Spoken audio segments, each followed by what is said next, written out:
Yeah, hi everyone, and yeah, welcome to my latest video where I'm basically going to show you 4 ways you can fix your missing through-hole sort of pads. Basically, yeah, what I've got basically got 2 pads that are missing there. They're just literally connected to the pin, but they've got no traces coming out of them. That one's got a bit of a trace missing, and that one's also got a trace missing. So what I'm going to do, I'm going to do a wire wrap sort of method around that one there, which is quite a common sort of fix that most of you might know. This one I'm going to transpose a pad from another board, and that'd be basically an invisible fix. That one I'm also going to transpose the pad and sort of a track coming out of it, so I'll show you how to do all that. And this one I'm going to do another sort of wire wrap method with sort of the lead coming out the wrap and connecting it to the trace sort of at that point there. So I basically give you every option you're going to need on your boards really. Luckily with this board I've got all the barrels still there, so the solder's going to run down the barrels.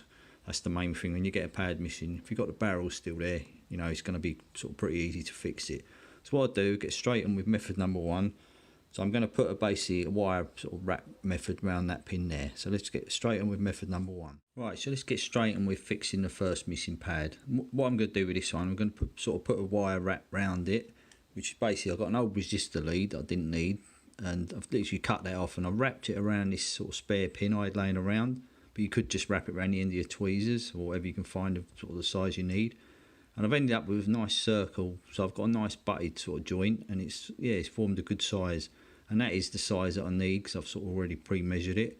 So what I'll do, I'll put it on the sort of first missing pad and we'll get straight on with that option.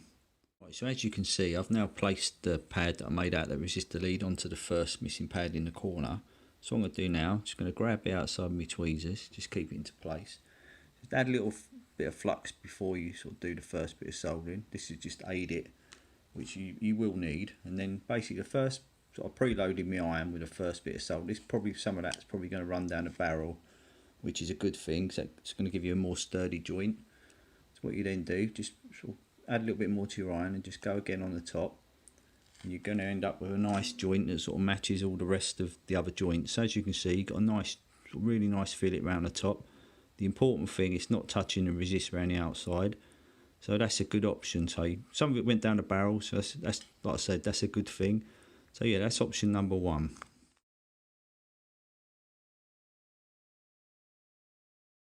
Right, so this is where we come to sort of method number 2. This is where I'm just going to basically lift this sort of pad off this board. This is an old PCB I've got laying around, and that pad's pretty much the size I'm going to need for the other board. So what I'm going to do quickly, I'll show you how to lift this off, and then we'll sort of turn it over, clean it up, and I'll show you how to sort of put it onto the other board. So the first thing to do is get your scalpel. This actually looks more difficult than it really is, but generally just lift away a tiny bit of the board around it, get you started. Say this is an old board, so it doesn't really matter what I do to it. So you just got to sort of get underneath the pad and just gently. The hardest part about these ones compared to the sort of surface mount pads I've showed you, you've got to actually cut through the barrel. But you can just gently lift it away. So it doesn't really matter what I do to this board because it's an old board. And what you do after, you're going to turn it over, you're going to cut the old sort of fibres and then the old glue away, and then flatten the pad between a pair of pliers, and say that'll give you a sort of a good basis for transposing it onto the other board. So that's pretty much through now. So it takes a little bit of practice this, but once you sort of get the hang of it, it's not too bad. So that's pretty much cut that through now. Just got to just lift that final last piece off. Right, so basically there you go. That's lifted it off, all in one piece. So what you do now, all you got to do is scratch all them fibres off and flatten it between a pair of pliers. And just for the sake of the video, I've actually sort of done one from sort of a little bit earlier. So as you can see there, that's what I'm looking for now. I've got that pad, I've cleaned all the fibres, I've flattened it between some pliers, and so I can turn that, the one I've lifted off there, all in one piece. I can turn that into that pretty quickly, and then say we transpose it onto the other board. Right, so we now come to sort of fixing the second pad out of the 4 that I'm going to do. So this one in the corner. So as you can see, I've sort of transposed the pad across from the other board to this one. So what I've done, I've rested it on the top just so you can see it clearly. So what I do now, just push that down onto the pin. And again, the important part about this is you want a gap around the outside, basically, so there is, so it don't short out on the plane going round. So you make sure you've got a gap between the pad and the resist around the outside. So that's basically in place now. So what I can do now, just get a little bit of flux. So flux is pretty important when you're doing this, because it's really going to aid the soldering. Just put a little bit around the joint. So I've already preloaded my iron with a little bit of solder. So basically what you do, just hold the outside edges with your tweezers and just add the first sort of bit of solder. And that will basically keep that pad in place. So you've got a gap around the outside of the resist to the new pad. So I'm just going to add a little bit more solder to this, just so it matches the other joints. So just put a tiny bit more flux. And this is pretty much an invisible fix. So if you need to do a really good sort of fix, it isn't seen, this is a way to do it. So just basically, and there you go. What I'll do, I'll give that a quick scrub so you can see it clearly. I'll put a few photos up afterwards. So you see the first two options, then I'll go on to the other two. Just get rid of some of this sort of flux for you so you can see that clearly. So there you go, that's basically, that joint is going to match all them other joints around, so that, and the pad's sort of flat to the board. So that's a good stable fix. So that's number 2.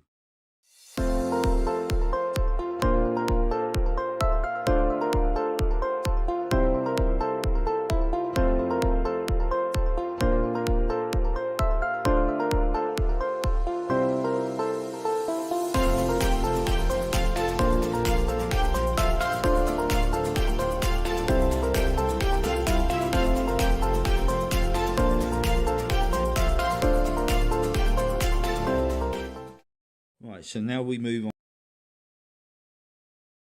We had a bit of trace missing as well. There's one down here. So what I've done, I've lifted this off another board, this piece of pad and trace. So all you do exactly the same as how I got that one off, but you just extend it beyond the trace and break it to the point where you need it. I just normally score across it and then it breaks at that point. And you can match it up exactly to what you need. So basically all I do then is push that into position. I've scraped back a little bit of the new part and the existing trace, so you can put a little bridge across there, and then you can do this joint exactly the same as I did that one. So the first thing I do, again, I get a little bit of flux, just go across that. What we do, we start with the little joint at the traces. I've already preloaded my iron with a little bit of solder. So what I do first, just bridge that across. So you've got a nice little join across there, and that'll hold that in position for when you do the main pad. So what I do now, okay, again, I put a little bit of flux around the main pad. And what you're looking for here is a similar fillet to what you got there. So this again is an invisible fix in a way, apart from the little join across the trace. So what I do, preload my iron, just hold that down with your tweezers, and you've got to do this quick. Again, I put a little bit more around it, just to get that bit around the back, and you say you're looking for exactly what you got on the other ones. This might take 2 or 3 goes because some of it's running down the barrel, which is a good thing. So like I said earlier, the barrels are still there, which is the main thing. So what I do, it's almost all the way around now. So there you go, you've got a nice fillet around the joint, you've got a bridge across there. So what I do, I'll clean all this up, I'll take a couple of photos, and we move on to sort of method number 4.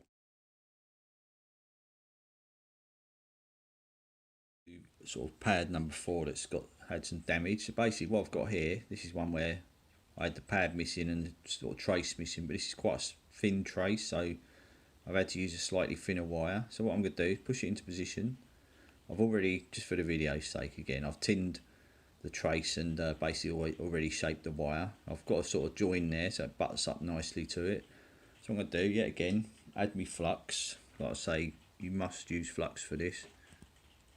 It's quite a difficult one. This is going to take 2 or 3 goes because the wire's quite away from the pin, so I can see quite a lot of solder going down in there. So basically just put the first one on.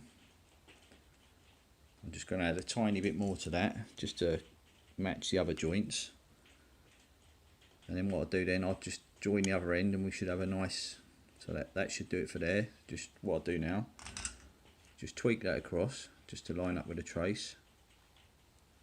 What I could do then, if I just put a tiny joint on there, that should sort of finish that all off. You've got to do this quick so the first end don't melt. So there you go, you've got a nice join down this end. Basically, yeah, you've got a nice join there. You've got a nice sort of matching pad to all the others. And so that's sort of method number 4. And as you can see, the first 3 sort of options look really good. And obviously that's number 4. So I appreciate, like, there's difficulty sort of levels in these that are sort of from easier to hard. So yeah, hopefully there's something for everyone here. So what I'll do, I'll clean this up, take a few pictures, and I'll put them up after. And yeah, thanks again for looking, and much appreciated. And what I'll do, I'll put a few more videos up in the near future. So thanks again.